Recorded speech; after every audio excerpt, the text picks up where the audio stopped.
Welcome, everyone, to the Learn and Talk English podcast. This podcast is for you if you're just beginning to learn English. Yeah, we're going to be speaking slowly and using simple phrases. Exactly.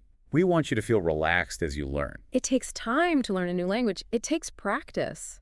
Don't worry if you don't understand everything immediately. Just keep listening and keep trying your best. Absolutely. And have fun. Let's imagine that you have a job interview in an English-speaking country. It's so important to make a good first impression when you arrive at the office. It is. It really sets the tone for the whole thing. Let's imagine walking into the office building. You approach the front desk. What's the first thing you should do? Even before you speak, remember to smile and make eye contact. That's a good point. Words aren't everything. Right. Now you can say good morning or good afternoon. Good morning or good afternoon. Got it. Then what? You could add, excuse me, to get their attention. Excuse me. So I would say, excuse me, good morning. Perfect. Now you can explain why you're there, I have an appointment with, and then say the name of the person you're meeting. I have an appointment with. Can you give me an example? Sure. Let's say your appointment is with Miss Stevens. You would say, excuse me, good morning, I have an appointment with Miss Stevens. Okay. What if the receptionist asks, may I help you? That's a very common question in English. You don't have to repeat yourself. What should I say then? You can just say, certainly. Certainly. What does that mean? It's just a more formal way of saying yes. Like you're ready to give more information. So instead of saying, yes, I have an appointment with Miss Stevens, I could say, certainly. Right. It's more polite and professional. Will the receptionist just tell me where to go? Maybe. But usually they'll ask for your name first. Should I just tell them my name is? You could, but it's a little more polite to say, may I give you my name? May I give you my name? Why is that more polite? It shows you're being considerate. It's not just about you. It's like you're asking permission to give your information. It's like saying, please, can I tell you my name? Exactly. What if the person you're meeting with is running a little late? What would the receptionist say? They might say, Miss Stevens will be with you momentarily. Momentarily. I don't know that word. What does it mean? It just means in a short time. It's a nice way of saying you'll have to wait. So I know it won't be a long wait. Right. It shows respect for everyone's time. What happens when Miss Stevens is ready? The receptionist will probably tell you, Miss Stevens is ready for you now. Easy enough. But they might offer to take you to her office. Oh, that's helpful. Yeah, it can be confusing in a big office. They might say, I'll show you to her office right this way. I'll show you to her office right this way. What else should I know? They might remind you to watch your step, especially if you're going upstairs or there's anything you could trip over. Watch your step. That makes sense. They're just trying to keep you safe. Yeah, small details matter. Yeah. Let's stop for a second and think about all the new phrases. Okay. We started with, excuse me, good morning, afternoon, to greet the receptionist. And then, I have an appointment with, and certainly to answer their questions. They learned, may I give you my name, to introduce ourselves. And we learned that momentarily means very soon. We heard, I'll show you to her office right this way, and watch your step so we can find the office safely. That's a lot of new words. It is. But I already feel more confident about talking to the receptionist. I know what you mean. Remember, you can use these phrases in any professional situation. It doesn't have to be a job interview. That's true. Hey, listeners, have you ever used any of these phrases? What about you? Do you have other phrases you like to use? Let us know in the comments. We want to hear about your experiences. Right. Let's all learn from each other. Before we move on, let's practice these phrases again. Yeah. Just repeat them out loud if you want. Write them down. Whatever works best for you. Practice makes perfect. Let's try those phrases.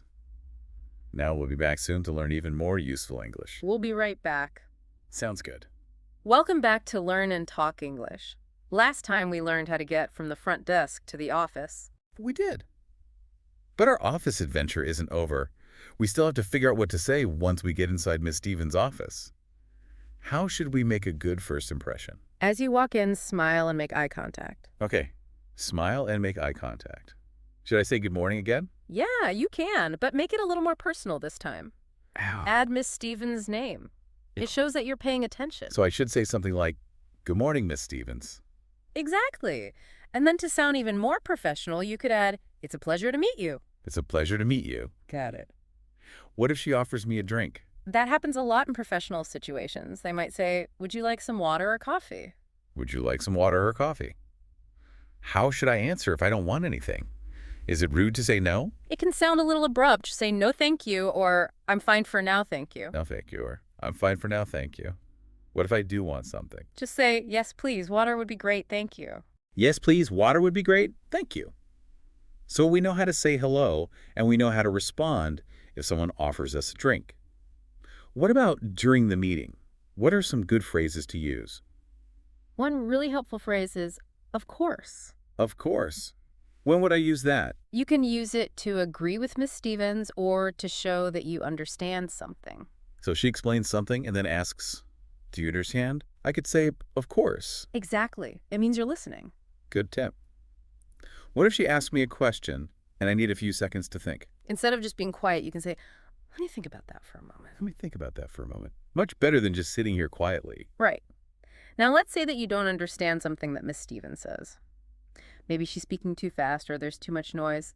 It's okay to ask her to repeat herself. I know, but it always feels a little embarrassing. How should I ask?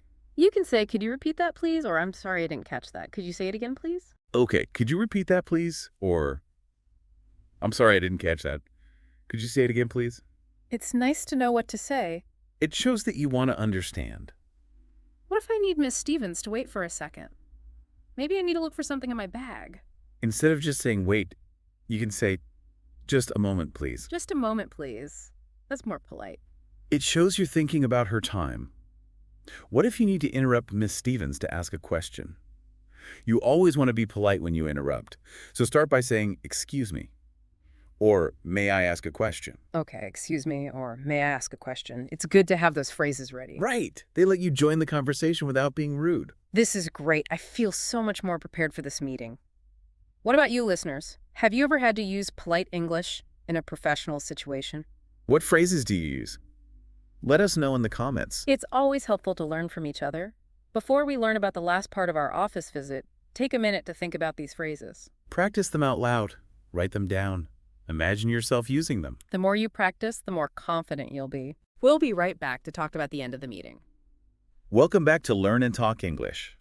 We've learned so much about what to say during an office visit, from the first hello at reception to the meeting itself.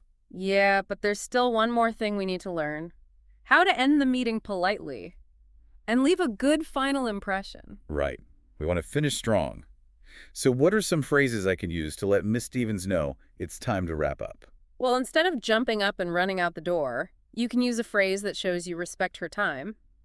You could say, I don't want to take up any more of your time. I don't want to take up any more of your time. Yeah. That sounds good. What about saying thank you? Should I say more than just thank you? Thank you is always nice. But you can make it even better by mentioning something specific that you learned or appreciated. Oh, so I could say something like, thank you so much for your time and insights. Miss Stevens, I really enjoyed learning about your company's new project. Exactly. Oh. You were listening and you were interested. Yeah. Now, what if Miss Stevens wants to walk you back to the reception area? She might say, let me walk you back out. Let me walk you back out. How do I answer that? Thank you. That's very kind of you. Or just thank you. I appreciate it. Okay. And as we're walking back, is it okay to make small talk? Yes, small talk is a good way to build a connection. You could say something about the office, you could mention something you learned about the company, or even ask about her weekend plans if it feels like a casual conversation. So I could say, your office is lovely, or I was reading about your new project. It sounds very interesting. Right. Keep it light and positive and appropriate. Then when you get back to the reception area, how should you say goodbye? How about, it was a pleasure meeting you, Miss Stevens. Have a great day. Perfect. Easy and polite. You could also shake hands if you want. A handshake is always good. It shows you're confident. Wow. I've learned so much today. I feel like I can walk into any office and feel comfortable. I'm glad to hear that. And don't forget, these phrases are just tools. Your attitude is important too. Be genuine. Be respectful. Be enthusiastic. That will make a big difference. You're right. What do you think, listeners? Do you have any favorite phrases to use at the end of a conversation? Share your tips with us in the comments below. And if you enjoyed this episode, please give it a like and subscribe to our channel for more English lessons. We're here to help you on your English journey. So keep practicing, keep learning, and keep talking.